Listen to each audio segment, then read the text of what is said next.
أشهد أن لا إله إلا الله وحده لا شريك له وأشهد أن محمدا عبده ورسوله أما بعد فأعوذ بالله من الشيطان الرجيم بسم الله الرحمن الرحيم الحمد لله رب العالمين الرحمن الرحيم مالك يوم الدين إياك نعبد وإياك نستعين اهدنا الصراط المستقيم صراط الذين أنعمت عليهم غير المغضوب عليهم ولا الضالين.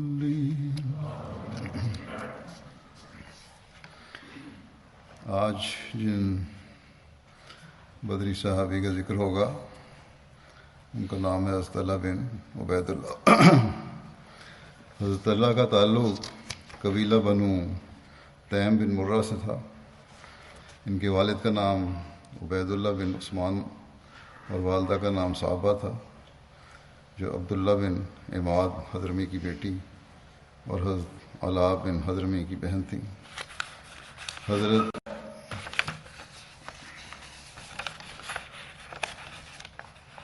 طلحہ کی کنیت ابو محمد تھی.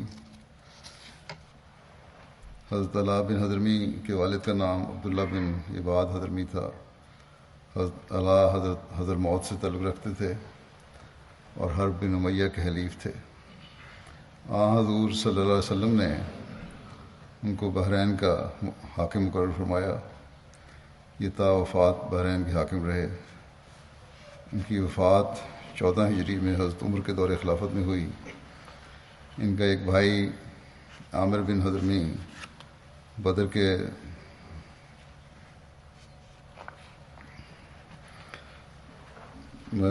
دن کفر کی حالت میں مارا گیا اور دوسرا بھائی عمر بن حضرمی مشرکوں میں سے پہلا شخص تھا جس کو ایک مسلمان نے قتل کیا، اور اس کا مال پہلا تھا جو بطور خمس کے اسلام میں آیا. 7ویں پشت میں حضرت اللہ کا نسب نامہ مرہ بن کعب پر جا کر حضرت صلی اللہ علیہ وسلم سے مل جاتا ہے، اور 4تھی پشت پر حضرت ابوبکر کے ساتھ. ان کے والد عبید اللہ نے اسلام کا زمانہ نہیں پایا، لیکن والدہ نے لمبی زندگی پائی اور حضرت صلی اللہ علیہ وسلم پر ایمان لا کر صحابیہ ہونے کا شرف پایا. ہجرت سے قبل یہ اسلام لے آئی تھی. حضرت طلحہ بن عبید اللہ غزوہ بدر میں شامل نہیں ہوئے، مگر رسول اللہ صلی اللہ علیہ وسلم نے انہیں مال غنیمت میں سے حصہ دیا تھا.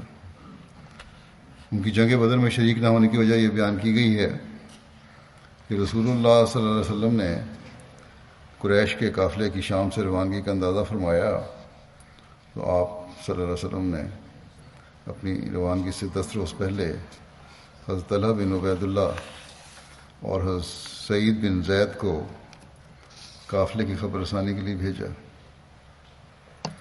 دونوں روانہ ہو کر حورا پہنچے تو وہاں ٹھہرے رہے یہاں تک کہ قافلہ ان کے پاس سے گزرا. حورا بحیرہ احمر پر واقع ایک پڑاؤ ہے جہاں سے حجاز اور شام کے درمیان چلنے والے قافلے گزرتے تھے. بہرحال رسول اللہ صلی اللہ علیہ وسلم کو حضرت طلحہ اور حضرت سعید کے واپس آنے سے پہلے ہی یہ خبر معلوم ہو گئی. آپ نے اپنے صحابہ کو بلایا اور قریش کے قافلے کی قصد سے روانہ ہوئے، مگر قافلہ ایک دوسرے راستے یعنی ساحل کے راستے سے تیزی سے نکل گیا. اس کا پہلے بھی ایک جگہ ذکر ہو چکا ہے. اور قافلہ والے تلاش کرنے والوں سے بچنے کے لیے دن رات چلتے رہے یہ کافروں کا جو قافلہ تھا مکے والوں کا، حضرت طلحہ بن عبید اللہ اور حضرت سعید بن زید مدینے کے ارادے سے روانہ ہوئے کہ رسول اللہ صلی اللہ علیہ وسلم کو قافلے کی خبر دیں۔ ان دونوں کو آپ کی غزوہ بدر کے لیے روانگی کا علم نہیں تھا۔ وہ مدینہ اس دن پہنچے جس دن رسول اللہ صلی اللہ علیہ وسلم نے بدر میں قریش کے لشکر سے رسول اللہ صلی اللہ علیہ وسلم نے بدر میں قریش کے لشکر سے جنگ کی۔ وہ دونوں رسول اللہ صلی اللہ علیہ وسلم کی خدمت میں حاضر ہونے کے لیے مدینہ سے روانہ ہوئے، اور آپ کی بدر سے واپسی پر تربان میں ملے۔ تربان بھی مدینہ سے 19 میل کے فاصلے پر ایک وادی ہے جس میں کثرت سے میٹھے پانی کے کنویں ہیں۔ غزوہ بدر کے لیے جاتے ہوئے رسول اللہ صلی اللہ علیہ وسلم نے یہاں قیام فرمایا تھا۔ حضرت طلحہ اور حضرت سعید جنگ میں شامل نہ ہوئے تھے، مگر رسول اللہ صلی اللہ علیہ وسلم نے بدر کے مال غنیمت میں سے ان کو حصہ عطا فرمایا، جیسا کہ پہلے بھی ذکر ہوا ہے۔ بس وہ دونوں بدر میں شاملین ہی قرار دیے گئے۔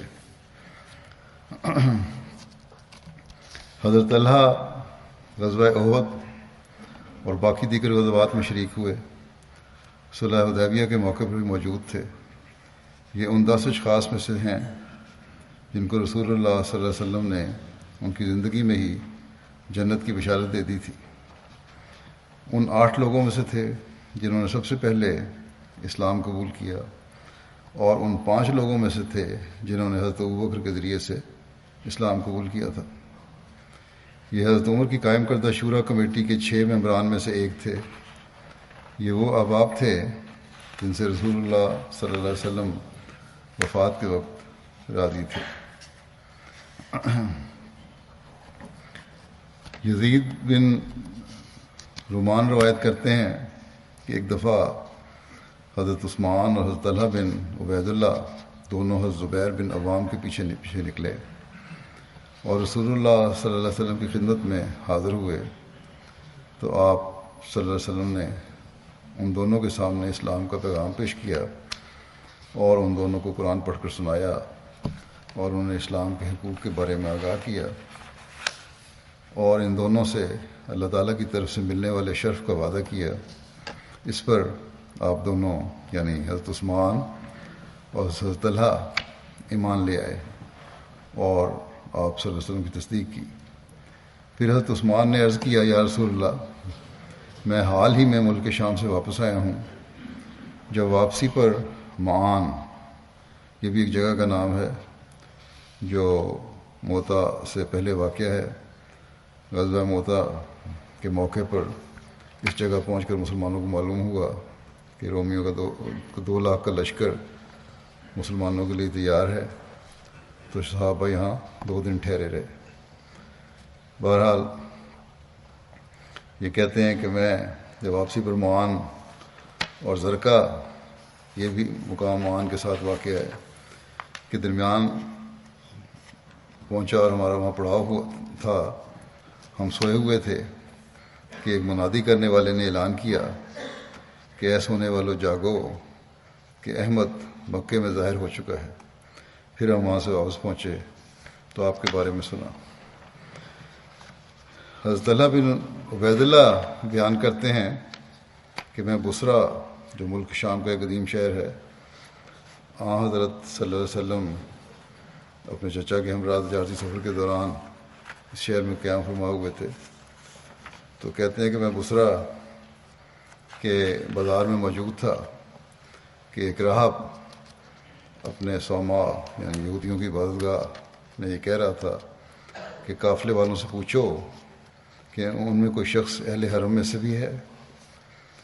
میں نے کہا ہاں میں ہوں۔ اس نے پوچھا کیا احمد ظاہر ہو گیا ہے؟ تو حضرت طلحہ نے کہا کہ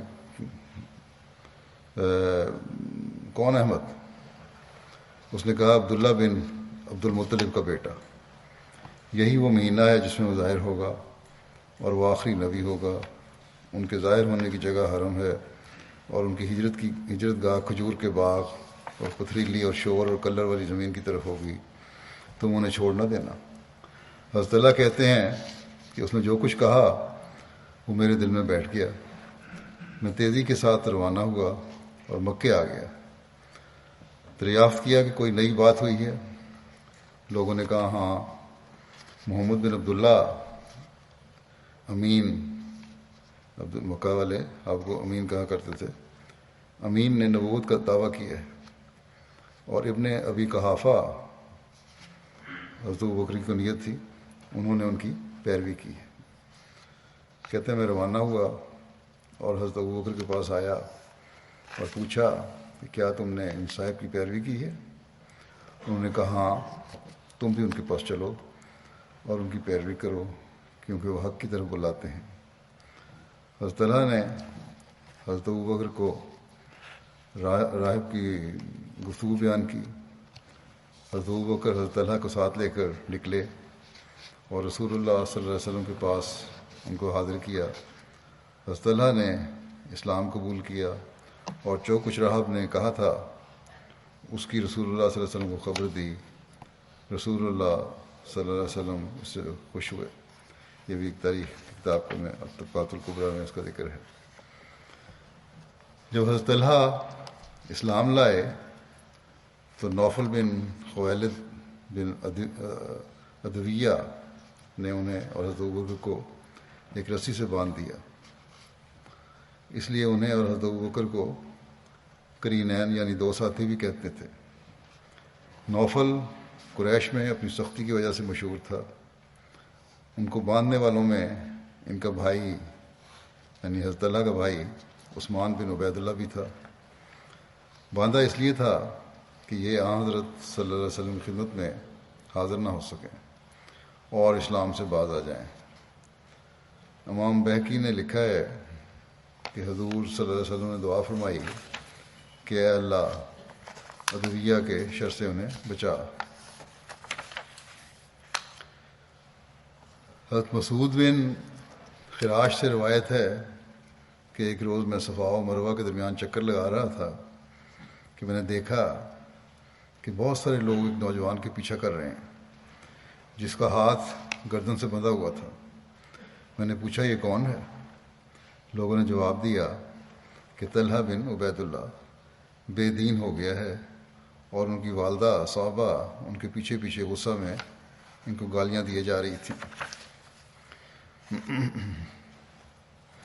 عبداللہ بن سعد نے اپنے والد سے روایت کی کہ جب رسول اللہ صلی اللہ علیہ وسلم مدینہ کی طرف ہجرت کرتے ہوئے خرار، یہ بھی وادی ہے ایک جو حجاز کے قریب واقع ہے، اور یہ بھی کہا جاتا ہے کہ مدینہ کی وادیوں میں سے ایک وادی ہے۔ بہرحال جو خرار مقام سے روانہ ہوئے تو صبح کے وقت حضرت طلحہ بن عبید اللہ ملے جو شام سے قافلے کے ہمراہ آئے تھے۔ انہوں نے رسول اللہ صلی اللہ علیہ وسلم اور حضرت ابوبکر کو شامی کپڑے پہنائے اور رسول اللہ صلی اللہ علیہ وسلم کو اطلاع دی کہ اہل مدینہ بہت دیر سے منتظر ہیں۔ رسول اللہ صلی اللہ علیہ وسلم نے چلنے میں تیزی اختیار فرمائی اور حضرت طلحہ مکے چلے گئے۔ جب وہ اپنے کام سے فارغ ہوئے تو حضرت ابوبکر کے گھر والوں کو اپنے ہمراہ لے کر مدینے پہنچ گئے۔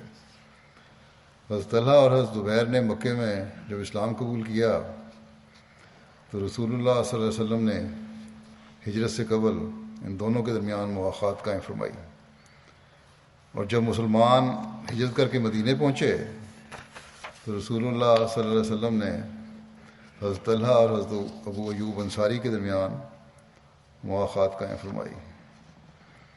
ایک دوسرے قول کے مطابق ایک یہ روایت بھی ہے کہ حضرت صلی اللہ علیہ وسلم نے حضرت طلحہ اور حضرت سعید بن زید کے درمیان مواخات قائم فرمائی، اور ایک تیسری روایت یہ ہے کہ حضرت طلحہ اور حضرت ابی بن کعب کے درمیان مواخات قائم فرمائی۔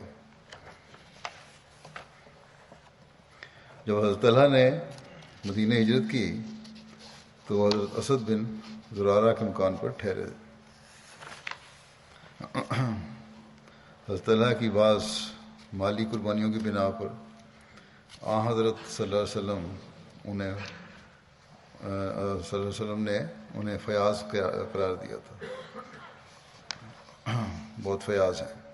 چنانچہ غزوہ ذی قرد کے موقع پر رسول اللہ صلی اللہ علیہ وسلم کا گزر ایک چشمے پر سے ہوا تو حضرت صلی اللہ علیہ وسلم نے اس کے بارے میں پوچھا تو آپ کو بتایا گیا کہ اس کنویں کا نام بیسان ہے اور یہ نمکین ہے۔ آپ نے فرمایا نہیں، اس کا نام نعمان ہے اور یہ میٹھا اور پاک ہے۔ حضرت طلحہ بن عبید اللہ نے اس کو خریدا اور وقف کر دیا، اس کا پانی میٹھا ہو گیا۔ جب حضرت طلحہ حضرت صلی اللہ علیہ وسلم کے پاس آئے اور یہ واقعہ بتایا تو رسول اللہ صلی اللہ علیہ وسلم نے ان کو فرمایا طلحہ تم تو بڑے فیاض ہو۔ بس ان کو طلحہ فیاض کے نام سے پکارا جانے لگا۔ موسیٰ بن طلحہ اپنے والد طلحہ سے بیان کرتے ہیں روایت کہ رسول اللہ صلی اللہ علیہ وسلم نے احد کے دن حضرت طلحہ کا نام طلحۃ الخیر رکھا۔ غزوہ تبوک اور غزوہ ذی قرد کے موقع پر طلحۃ الفیاض رکھا اور غزوہ حنین کے روز طلحۃ الجود رکھا۔ اس کا مطلب یہ فیاضی ہے صحابہ کا۔ صائب بن یزید سے مروی ہے کہ میں سفر و حضر میں حضرت طلحہ بن عبید اللہ کے ہمراہ رہا، مگر مجھے عام طور پر روپے اور کپڑے اور کھانے پر طلحہ سے زیادہ سخی کوئی نہیں نظر آیا۔ رسول اللہ صلی اللہ علیہ وسلم نے احد کے دن اپنے صحابہ کی ایک جماعت سے موت پر بیعت لی۔ جب بظاہر مسلمانوں کو پسپائی ہوئی تھی تو وہ ثابت قدم رہے اور وہ اپنی جان پر کھیل کر آپ صلی اللہ علیہ وسلم کا دفاع کرنے لگے، یہاں تک کہ ان میں سے کچھ شہید ہو گئے۔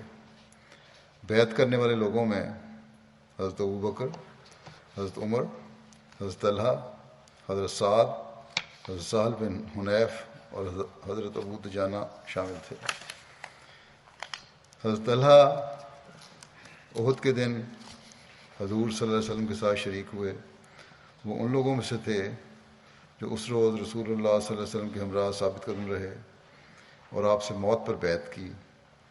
مالک بن زہیر نے رسول اللہ صلی اللہ علیہ وسلم کو تیر مارا تو حضرت طلحہ نے رسول اللہ صلی اللہ علیہ وسلم کے چہرے کو اپنے ہاتھ سے بچایا۔ تیر ان کی چھوٹی انگلی میں لگا جس سے وہ بیکار ہو گئی۔ جس وقت انہیں تیر لگا تو اس وقت جو پہلا تیر لگا تو تکلیف سے ان کی سی کی آواز نکلی۔ رسول اللہ صلی اللہ علیہ وسلم نے فرمایا کہ اگر وہ بسم اللہ کہتے تو اس طرح جنت میں داخل ہوتے کہ لوگ تو انہیں دیکھ رہے ہوتے۔ بہرحال اس روز آگے لکھا ہے تاریخ میں کتاب میں کہ اس روز جنگ احد کے روز حضرت طلحہ کے سر میں ایک مشرک نے 2 دفعہ چوٹ پہنچائی، ایک مرتبہ جب کہ وہ اس کی طرف آ رہے تھے، دوسری دفعہ جب کہ وہ اس سے رخ پھیر رہے تھے، اس سے کافی خون بہا۔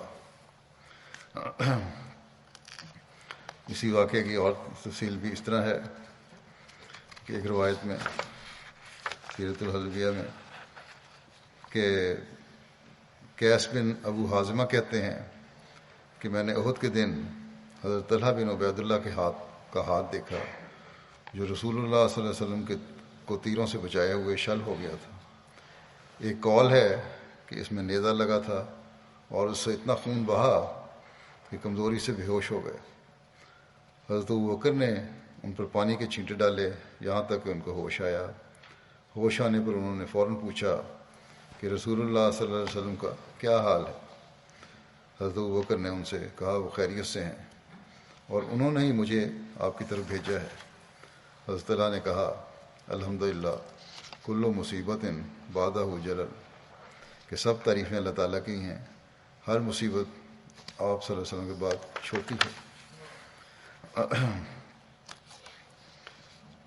اسی جنگ کے واقعے کا ایک روایت ایک تاریخ میں اس طرح ملتی ہے کہ حضرت زبیر بیان کرتے ہیں کہ رسول اللہ صلی اللہ علیہ وسلم احد کے دن 2 زرہیں پہنے ہوئے تھے۔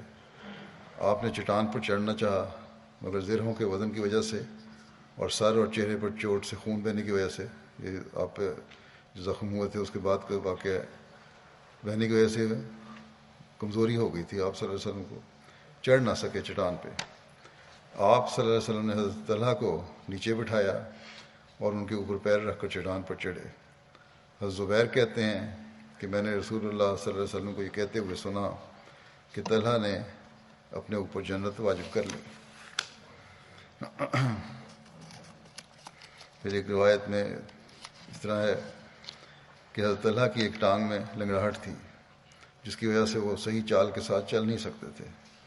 جب انہوں نے حضرت صلی اللہ علیہ وسلم کو اٹھایا تو وہ بہت کوشش کر کے اپنی چال اور اپنے قدم ٹھیک کر رکھ رہے تھے تاکہ لنگڑاہٹ کی وجہ سے حضرت صلی اللہ علیہ وسلم کو تکلیف نہ ہو۔ اس کے بعد ہمیشہ کے لیے ان کی لنگڑاہٹ دور ہو گئی۔ عائشہ اور ام اسحاق جو حضرت طلحہ کی بیٹیاں تھیں، ان دونوں نے بیان کیا کہ احد کے دن ہمارے والد کو 24 زخم لگے، جن میں سے ایک چکور زخم سر میں تھا اور پاؤں کی رگ کٹ گئی تھی، انگلی شل ہو گئی تھی، اور باقی زخم جسم پر تھے۔ ان پر غشی کا غلبہ تھا۔ رسول اللہ صلی اللہ علیہ وسلم کے سامنے کے 2 دانت ٹوٹ گئے تھے۔ آپ کا چہرہ بھی زخمی تھا، آپ پر بھی غشی کا غلبہ تھا۔ حضرت طلحہ آپ کو اٹھا کر اپنی پیٹھ پر اس طرح الٹے قدموں پیچھے ہٹے کہ جب کبھی مشرکین میں سے کوئی ملتا تو وہ اس سے لڑتے، یہاں تک کہ آپ کو گھاٹی میں لے گئے اور سہارے سے بٹھا دیا۔ طبقات الکبریٰ کا یہ حوالہ ہے۔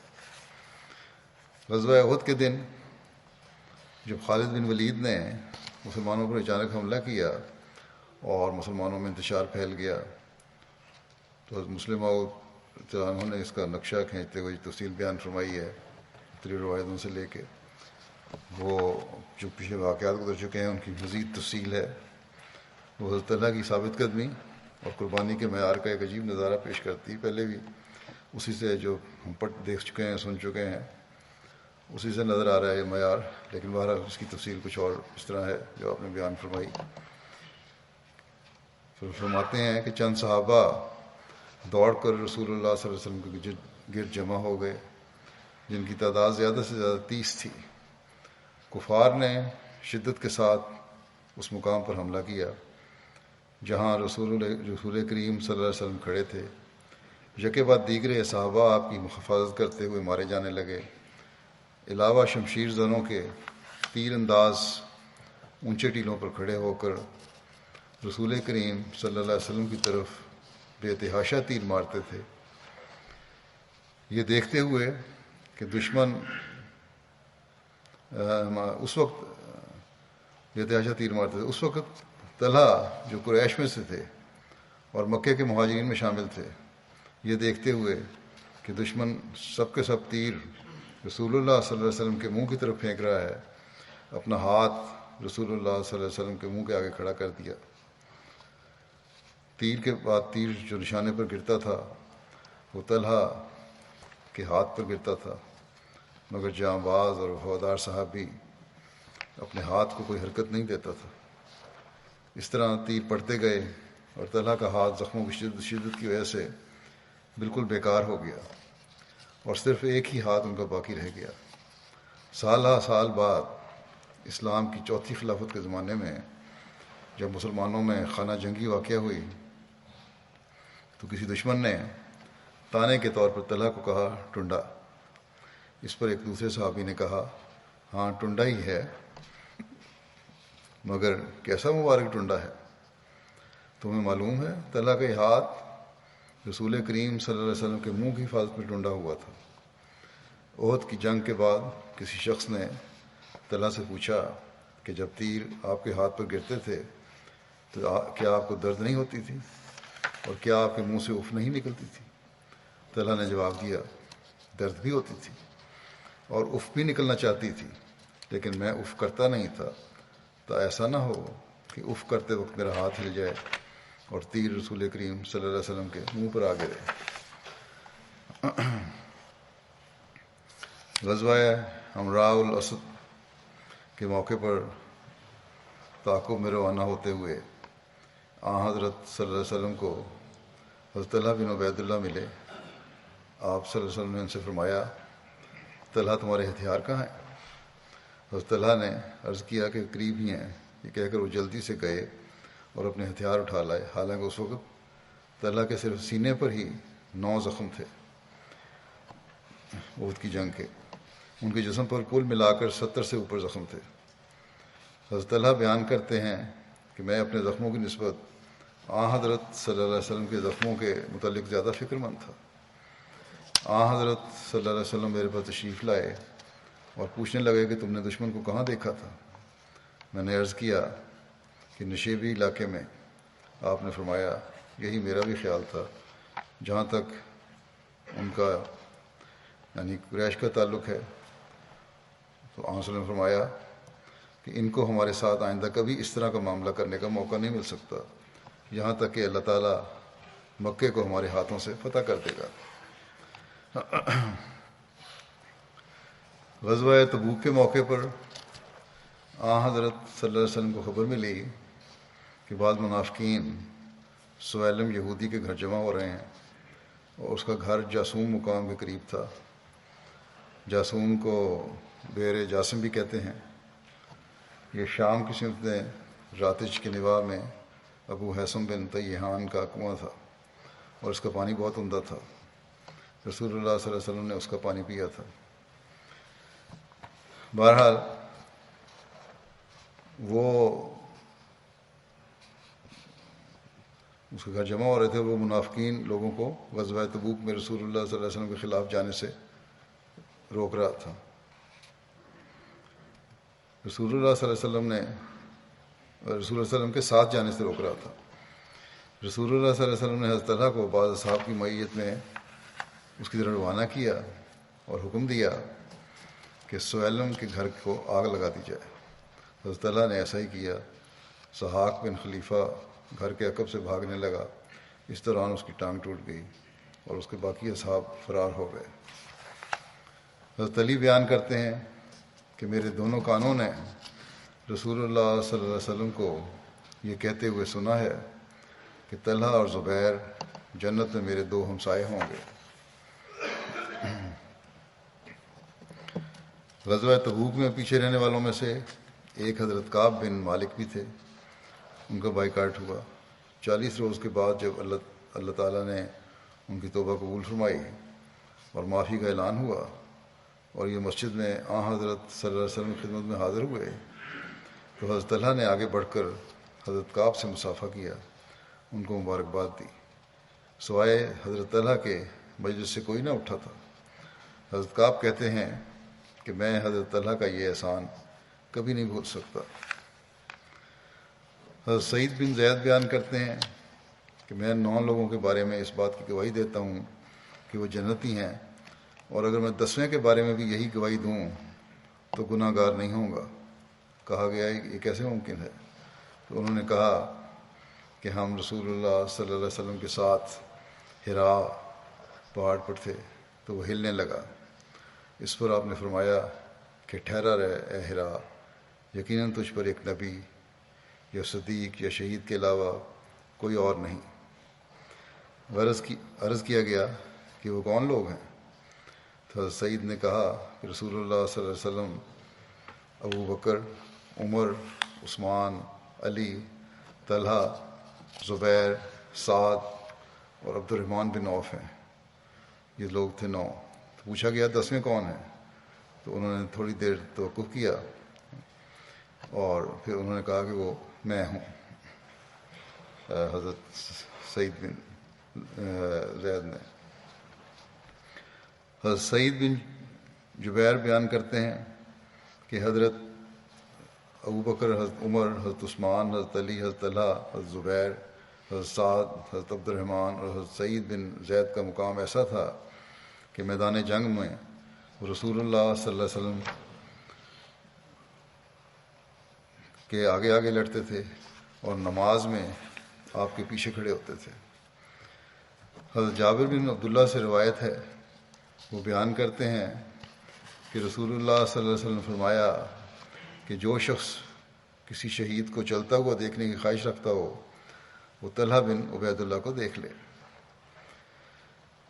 حضرت موسیٰ بن طلحہ اور حضرت عیسیٰ بن طلحہ اپنے والد حضرت طلحہ بن عبید اللہ سے روایت کرتے ہیں کہ اصحاب رسول صلی اللہ علیہ وسلم کہتے تھے کہ ایک اعرابی حضور صلی اللہ علیہ وسلم کی خدمت میں یہ پوچھتا ہوا حاضر ہوگا کہ من قضا نحوا، یعنی وہ جس نے اپنی منت کو پورا کر دیا، سے کون مراد ہے؟ عرابی نے جب آپ سے پوچھا تو آپ نے کچھ جواب نہ دیا. پھر اس نے پوچھا تو آپ نے جواب نہیں دیا. پھر اس نے پوچھا مگر پھر بھی آپ نے جواب نہیں دیا. تیسری دفعہ بھی. پھر وہ مسجد کے دروازے سے، پھر کہتے ہیں کہ پھر میں مسجد کے دروازے سے سامنے آیا، یعنی حضرت طلحہ. میں نے اس وقت سبز لباس پہنا ہوا تھا. جب رسول اللہ صلی اللہ علیہ وسلم نے مجھے دیکھا، حضرت طلحہ کو دیکھا، تو فرمایا کہ وہ سائل کہاں ہے جو پوچھتا تھا کہ من قضا نحوا سے کون مراد ہے؟ عرابی نے کہا یا رسول اللہ میں حاضر ہوں. آپ نے میری طرف اشارہ کیا. حضرت اللہ کہتے ہیں میری طرف اشارہ کیا اور فرمایا دیکھو یہ من قضا نحوا کا مصداق ہے.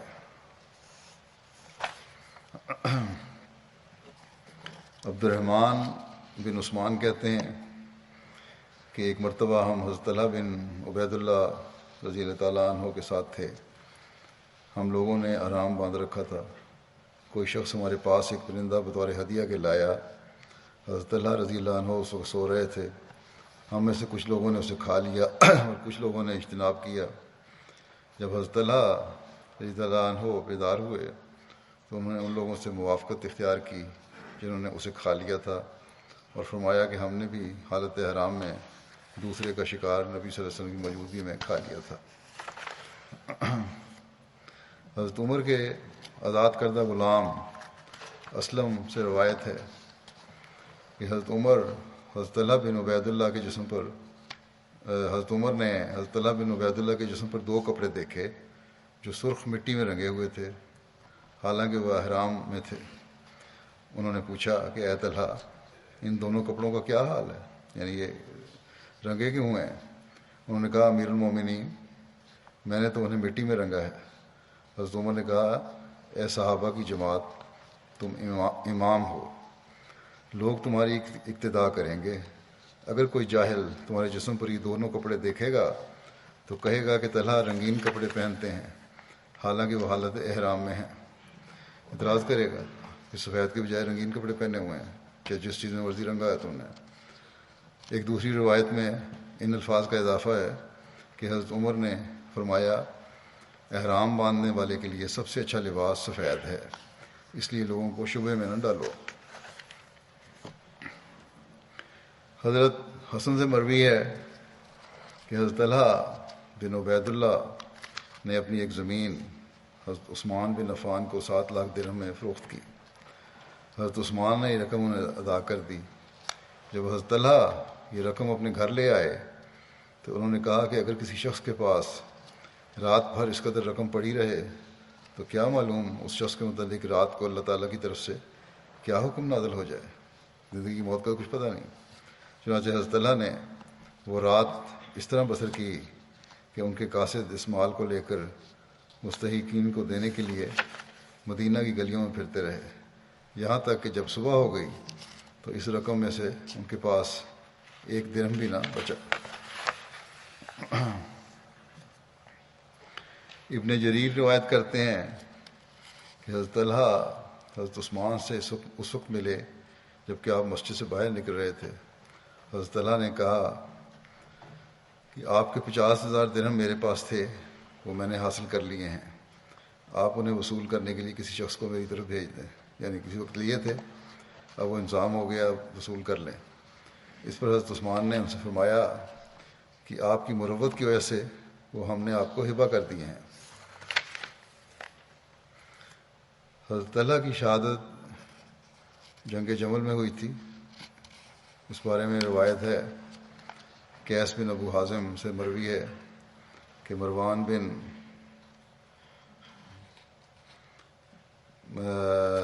حکم نے جنگ جمل کے دن حضرت طلحہ کے گھٹنے میں تیر مارا تو رگ میں سے خون بہنے لگا. جب اسے ہاتھ سے پکڑتے تو خون رک جاتا اور جب چھوڑ دیتے تو بہنے لگتا. حضرت طلحہ نے کہا اللہ کی قسم اب تک ہمارے پاس ان لوگوں کے تیر نہیں آئے. پھر کہا زخم کو چھوڑ دو کیونکہ یہ تیر اللہ نے بھیجا ہے. حضرت طلحہ بن عبید اللہ جنگ جمل کے دن 10 جمادی ثانی 36 ہجری میں شہید کیے گئے تھے۔ شہادت کے وقت ان کی عمر 64 سال تھی، ایک روایت کے مطابق 62 سال عمر تھی۔ سعید بن مسیب سے مروی ہے کہ ایک شخص حضرت علی اور حضرت طلحہ اور حضرت زبیر کی برائی بیان کر رہا تھا۔ حضرت سعد بن مالک یعنی حضرت سعد بن ابی وقاص نے اسے منع کیا اور فرمایا کہ میرے بھائیوں کو برا بھلا نہ کہو۔ وہ نہ مانا۔ حضرت سعد اٹھے اور انہوں نے 2 رکعت نماز پڑھی، بعد اس کے دعا مانگی کہ اے اللہ، اگر یہ باتیں جو یہ کہہ رہا ہے تیری ناراضگی کا باعث ہیں تو اس پر میری آنکھوں کے سامنے کوئی بلا نازل فرما دے اور اس کو لوگوں کے لیے باعث عبرت بنا دے۔ بس وہ شخص نکلا تو اس کا سامنا ایک ایسے اونٹ سے ہوا جو لوگوں کو چیرتا ہوا آ رہا تھا۔ اس اونٹ نے اس شخص کو ایک پتھریلے میدان میں جا پکڑا اور اس شخص کو اپنے سینے اور زمین کے درمیان رکھا اور اسے پیس کر مار ڈالا۔ راوی کہتا ہے کہ میں نے دیکھا کہ لوگ حضرت سعد کے پیچھے یہ کہتے ہوئے جا رہے تھے کہ اے ابو اسحاق، آپ کو مبارک ہو، آپ کی دعا قبول ہوگی۔ علی بن زید اپنے والد سے روایت کرتے ہیں کہ ایک شخص نے حضرت اللہ کو خواب میں دیکھا کہ وہ فرماتے ہیں کہ میری قبر دوسری جگہ ہٹا دو، مجھے پانی بہت تکلیف دیتا ہے۔ اسی طرح پھر وہ دوبارہ انہیں خواب میں دیکھا، غرض متواتر 3 بار دیکھا تو وہ شخص حضرت ابن عباس کے پاس آیا اور ان سے اپنی خواب بیان کی۔ لوگوں نے جا کر انہیں دیکھا تو ان کا وہ حصہ جو زمین سے ملا ہوا تھا پانی کی تری سے سبز ہو گیا تھا۔ بس لوگوں نے حضرت اللہ کو اس قبر سے نکال کر دوسری جگہ دفن کر دیا۔ راوی کہتے تھے کہ گویا میں اب بھی اس کافور کو دیکھ رہا ہوں جو ان کی دونوں آنکھوں میں لگا ہوا تھا، اس میں بالکل تغیر نہ آیا تھا، صرف ان کے بالوں میں کچھ فرق آ گیا تھا کہ وہ اپنی جگہ سے ہٹ گئے تھے۔ لوگوں نے حضرت ابو بکرہ کے گھر میں سے ایک گھر 10,000 درہم پر خریدا اور اس میں حضرت طلحہ کو دفن کر دیا۔ حضرت طلحہ بن عبید اللہ کو عراق کی زمینوں میں 4 اور 5 لاکھ دینار مالیت کا غلہ ہوتا تھا زمینوں سے، اور علاقہ سرا جو زیر انوار کے مغربی طرف شمال سے جنوب تک پھیلے ہوئے پہاڑی سلسلہ ہے، اس کو جبل السرا بھی کہتے ہیں، وہاں سے کم از کم 10,000 دینار کی مالیت کا غلہ ہوتا تھا۔ ان کی دیگر زمینوں سے بھی غلہ حاصل ہوتا تھا۔ بنو تیم کا کوئی مفلس ایسا نہ تھا کہ انہوں نے اس کی اور اس کے عیال کی حاجت روائی نہ کی ہو، ان کی بیواؤں کا نکاح نہ کرایا ہو، ان کے تنگ دستوں کو خادم نہ دیا ہو، یعنی خدمت کرنے کے لیے تنگ دستوں کو بھی مدد کی، اور ان کے مقروضوں کا قرض نہ ادا کیا ہو، سب کے قرض بھی ادا کیا کرتے تھے۔ نیز ہر سال جب انہیں غلہ سے آمدنی آتی تو حضرت عائشہ کو 10,000 درہم ہم بھیجتے۔ حضرت معاویہ نے موسیٰ بن طلحہ سے پوچھا کہ ابو محمد یعنی حضرت طلحہ بن عبید اللہ نے کتنا مال چھوڑا؟ انہوں نے کہا کہ 22 لاکھ درہم اور 2 لاکھ دینار، ان کا سارا مال غلے سے حاصل ہوتا تھا جو مختلف زمینوں سے آمد ہوتی تھی۔ ان کی شہادت جنگ جمل میں ہوئی جیسا کہ ذکر ہوا ہے، اس کی تفصیل انشاءاللہ آئندہ بیان کروں گا، کیونکہ اس کی تفصیل علیحدہ بیان ہی چاہتی ہے تاکہ ہمارے ذہنوں میں ابھرنے والے جو بعض سوال ہیں ان کے جواب مل جائیں۔ انشاءاللہ وہ آئندہ بیان کروں گا۔ اب جیسا کہ میں نے گزشتہ خطبے میں ذکر کیا تھا کہ جو وبا آج کل پھیلی ہوئی ہے یہ وائرس کی، کرونا کی، اس کے لیے احتیاطی تدابیر بھی کرتے رہیں، اور مسجدوں میں بھی جب آئیں تو احتیاط کر کے آئیں، بخار وغیرہ ہلکا سا ہو، تکلیف ہو جسم کی، لوگوں سے ایسی جگہ پہ نہ جائیں جہاں پبلک جگہیں ہیں، اور خود بھی بچیں، دوسروں کو بھی بچائیں، اور دعاؤں کی طرف بہت توجہ دیں۔ اللہ تعالیٰ دنیا کو آفات سے بچائے۔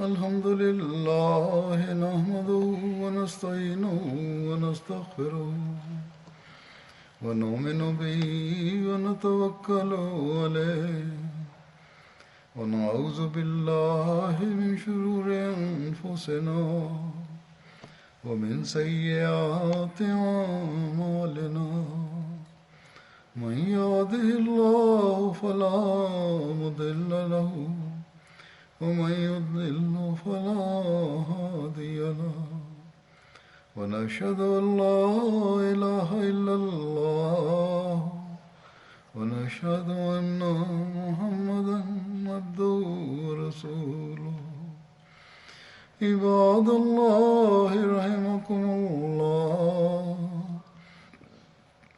إن الله يأمر بالعدل والإحسان وإيتاء ذي القربى وينهى عن الفحشاء والمنكر والبغي يعظكم لعلكم تذكرون اذكروا الله يذكركم وادعوه يستجب لكم ولذكر الله أكبر